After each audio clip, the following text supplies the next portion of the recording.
กินมาเผ็ดเด้อเนี่ยแซ่บหวานหลายกินได้เด้อมากนี่เว้นมาเผ็ดเด้อมากหวานได้นี่สุดยอดเลย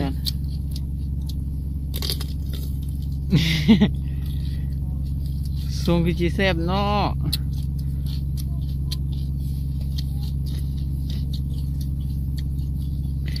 เอาเสื้อเสร็จเอาแล้วกินเลยโบราณก็ได้ได้นี่อยากข้าวละกินมาเผ็ดนี่หวานน้อยนึงก็พอแล้ว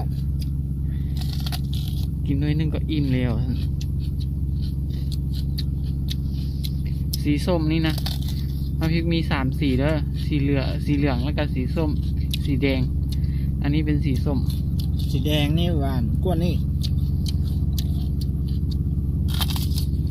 โอเคแล้ว